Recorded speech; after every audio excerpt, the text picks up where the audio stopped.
Shalom, selamat pagi Bapak Ibu Saudara yang terkasih di dalam Tuhan.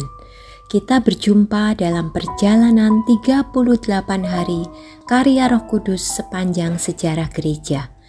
Bersama dengan saya Nuri, hari ini kita memasuki hari yang ke-13. Kita akan mendengar kisah perjalanan hidup Jacob DeShazer, seorang misionaris dari Amerika Serikat. Dia dilahirkan di Oregon pada tanggal 15 November 1912. Di usianya yang ke-28 tahun, DeShazer tidak tahu harus berbuat apa setelah mengalami kerugian saat mencoba beternak kalkun. Dia seorang yang rajin mendengarkan berita.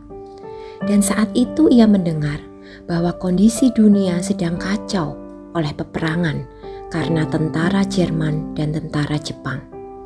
Hal itu lalu membuat DeShazer ingin ikut membela negaranya, dan ia mendaftarkan diri bergabung dalam korps penerbangan.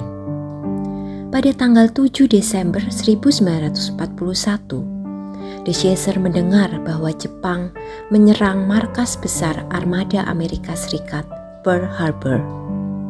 DeShazer berteriak bahwa Jepang harus menerima pembalasan. Dia lalu tergabung dalam serangan Doolittle atau terkenal dengan istilah Doolittle Raid.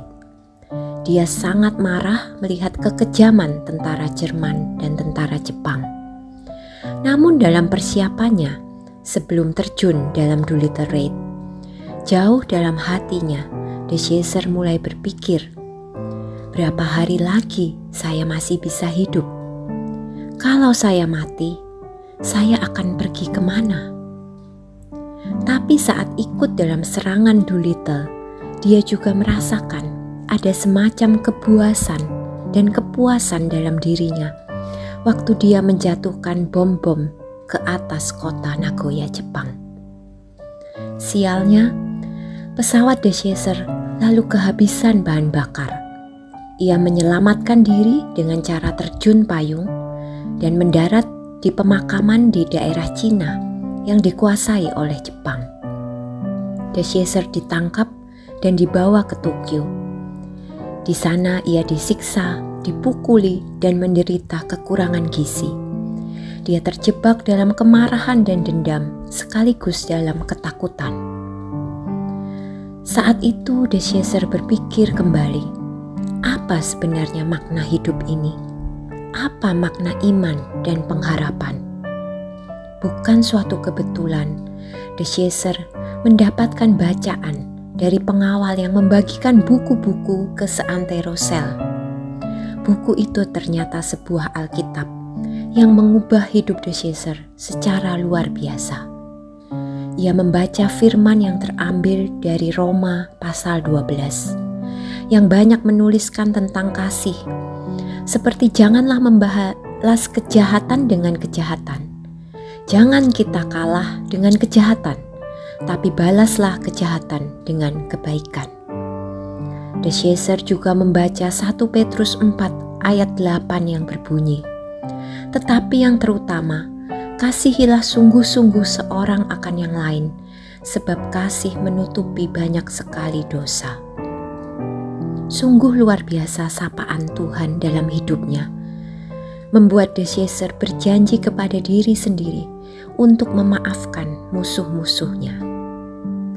Setelah Perang Dunia usai, DeShazer dibebaskan kembali ke negaranya dan dia mengikuti sekolah seminari di Amerika Serikat. DeShazer kemudian kembali ke Jepang bersama dengan istrinya. Ia menjadi pendeta di sebuah gereja kecil yang sederhana, terletak sekitar 20 mil dari Tokyo, dan selama 26 tahun ia melayani di sana. Ajaibnya lagi, DeShazer bertemu dengan Mitsuo Fuchida. Ia adalah komandan pasukan Jepang dalam penyerangan ke Pearl Harbor. Mitsuo Fuchida juga sudah bertobat dan menjadi seorang pendeta. Mereka berteman dan juga bersama-sama melakukan pelayanan. Dari kisah hidup DeShazer, kita diingatkan bahwa kuasa dan kasih Tuhan dapat menyapa setiap orang yang mau datang kepadanya.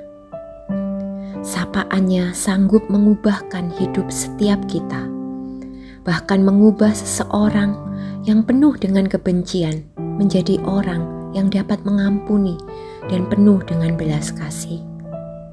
Kisah ini kiranya boleh memberkati saudara dan saya. Mari kita berdoa. Bapa yang begitu mengasihi kami, ajar kami hari ini untuk mengingat teladan Yesus yang tetap mengasihi dan mendoakan orang-orang yang menganiayanya, orang-orang yang membencinya. Kalau saat ini kami merasa hidup kami penuh dengan masalah, atau sepertinya tidak ada perubahan dalam hidup kami, atau kami marah, kami merasa disakiti oleh orang lain, Tuhan ajarkan kami untuk datang mendekat kepadamu, untuk belajar dari firman dan teladan Yesus. Percaya bahwa tidak ada yang tidak mungkin diubahkan. Hidup yang keras, hati yang sakit, dapat diubahkan menjadi hati yang berbelas kasih dan berlimpah syukur. Biarlah kami terus meminta kekuatan dan penyertaan Tuhan di sepanjang hari-hari kehidupan kami. Terima kasih ya Bapa. Di dalam nama Tuhan Yesus kami memohon dan kami bersyukur. Amin.